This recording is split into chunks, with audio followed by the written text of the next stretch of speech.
stun from the Dazzle. Hyperbot needs to back away though. Yellow Pete's crits really hurt. I'm concerned for Sypher. At this point, they should be more concerned with just defending tower. If you look at it, right, Tarek and Alistar are just CC bots. They don't have a lot of damage to follow up to kill anybody. Even with the alley headbutt pulverize, they're not really doing enough damage to kill anybody. If they get too overconfident and overextend, you know, CLG is just going to be able to just turn around and kill them because their jungler does a lot more damage. Their AP mid is, you know, equivalent damage, whereas it's a Tarek versus the Graves that's left. And when you have a lot more damage on the other team, even if you have CCs, if you don't have damage to follow that up, you're going to be in trouble as soon as the stun wears off. Yeah, but CLG did a really good job there, picking off Liumi.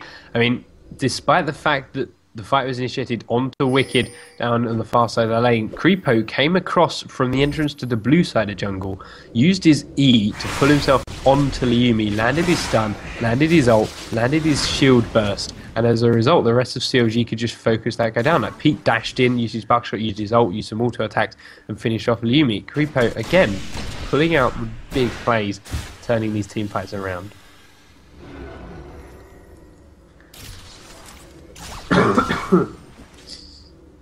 But as a result, after that fight, we are still all level. Both teams standing watching each other again. CS in the mid lane.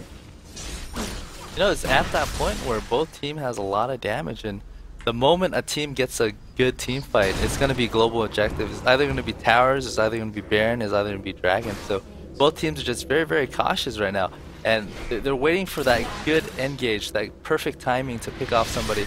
So as soon as Orianna and Nocturne sees a good opportunity, you're going to see that ball go on Nocturne, and they're going to go straight for Varus, because Varus right now is about 60% of COG's damage. I mean, not COG, Sypher's damage. Stuns go out onto Creepo, there's the pulverize goes down, and Frogo goes straight to the backside onto Moves. Creepo's still really, really low, hasn't managed to get his ult up yet. Frogo backs away, good spell shield, still 5 members up for each team. Fighting each other back and forward, stun flash from Creepo, gets a great ultimate down before the stun lands, and a brilliant ult from Frogo will melt Sypher. Moves really low, Wicked in the middle of everything, Lumi doing all the damage he wants though.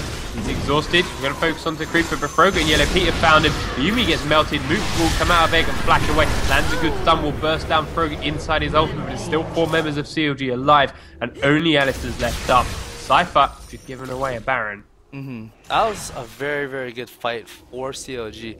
They were actually behind initially in that fight. Sypher was doing a really, really good job kiting down River, using that Anivia to choke them out. But since Sypher choked up on that bridge, Orianna was able to drop a ball as she's backing out, and when they chased over it, she was able to use her ultimate and just catch 3 to 4 people, and that actually turned the fight around really, really well. Let's see, I love the way they're doing this. They've got Pete and Pete and Froggen basically inside Baron. They had the most health, and you've got to remember, the closer you are to Baron, the closest person to Baron will be the one he targets. And when you've got 2 range champions like Orianna and Graves, the only way to make him hit them other than hitting your Aurelia is by standing inside him. Yeah. So they handled that nicely. And despite the fact they were squishy, they dodged the tanking backwards and forwards, and they've made it out. So Baron goes to CLG, does put them up by, it's only 3,000 gold, but with the buff and the stats you get from that buff for the next 4 minutes anyway, it's going to feel like a whole lot more than the 4,000 gold it is.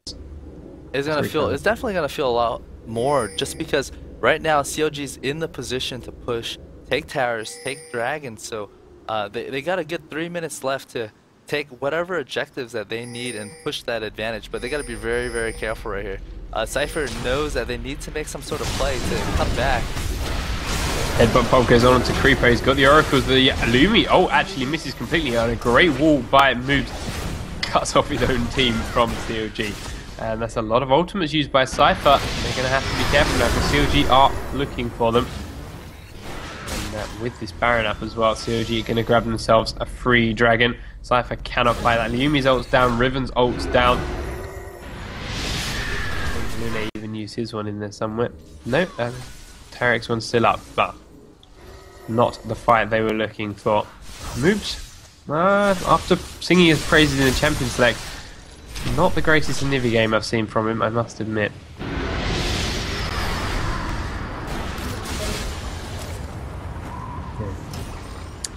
CLG bearing down on the mid tower with this Baron. As the top lane pushes for minions out, they're going to rotate across to there. Sypher, they're trying to follow. Can they do it quick enough? CLG. So right now, Sypher CLG dropping is, walls to check the baits, but... So right now, CLG is definitely in a position of power. They just need to take it really, really slow. They have Baron buff. They can do slight pokes and take towers. They just need to slowly push it and take objectives one at a time. You don't really want to rush too hard. With Anivia up still in the game, it's going to be able to wall somebody off and just force a fight under tower. Unless tower is really, really low, she's going to be able to pick somebody off. And even with Baron buff, you know, you still don't want to fight under tower when the game is, you know, relatively close still. And a good stun comes out from moves, but you can't really follow it up, of course. Does not want to go that close to a Nocturne or a Leona for that matter. CLG shoving every lane then.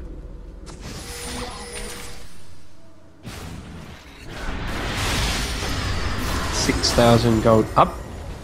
We bear down to the mid tower. It is so hard to push against one and Anivia on her own because of that ultimate and the Q. But when you've got Varus landing his E and then his Q onto all the minions as well, it's so good for defending towers and stopping sieges. You have Varus on one hand, you have Anivia on the other hand. He's going to be able to nuke straight down the line and just hit all the creeps.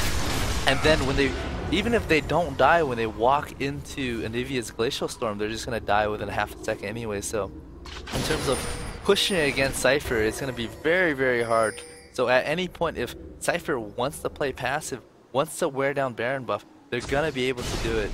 So it's more of, at this point, they can just, you know, just defend very, very slowly, let CLG make the mistake. They're gonna, what Sypher wants to do at this point is they want to play very, very slow, have CLG get really antsy and just make mistakes. That's how you come back from a game that you're losing. You force the enemy to make mistakes so you can capitalize on it, or you play very, very aggressive and you make big plays. I was going to say, playing games like this, when you've got Baron, when you've got that advantage, you want to try and push a tower down, and you just can't get the minions to the tower. They're the most frustrating things I find when I play these games. And as you say, frustration can bring out mistakes. So now that the Baron's worn up, we've got 3 minutes, so it's about 34:30 for the next Baron. We'll see quite where that plays out. And I mean, too many of these games now are just waiting from just Baron to Baron to Baron. But CLG do not look like that's what they want to do. They are all running straight back up this mid lane. And this is Shurelia's pop from Luna, in fact. A little bit itchy on the trigger finger, just like you mentioned. No, I'm looking at Anivia right now. She looks like she doesn't want to fight. Just mainly because she doesn't have the mana to sustain the tower. She has to go back, she has to get that mana. They're going to try and defend this outer turret as long as they can without her, because with Anivia not at the tower, it's going to give CLG an opportunity to push. So they're going to try and clear the wave, hold it as long as they can. If Anivia can get back in time, they're going to be able to defend this tower. CLG have actually handed it to him. They walked away before the minions get there. They are going to rotate to bottom though, and actually this is paid off for Sypher. Moops being in base means he can get there quickly. Let's see what kind of damage does CLG manage to push out. 2 or 3 auto attack from a yellow peak, does dash over the wall, nicely placed by Moops. But the tower is safe, and you need to be careful though. Wicked and Creeper looking to come around the backside. I do that all the time. Just so used to Yellow Pete and Creeper in that bottom lane. I just, every time I see one of them, I call it both of them. But the tier 2 tower drops. 5 turrets down then for CLG. Only the mid tier 2 left standing. And we are about a minute and a half away from the Baron respawn. No, you know, earlier when you asked me why they pick Graves, it's starting to make sense to me a little bit. You know, it's happened quite a couple of times already where Anivia would wall off Graves, and he's got that dash, he's got that displacement up most of the time where he can just dash back out. And so in terms of playing against Anivia, Graves was actually a very, very decent pick. They're going to steal the blue.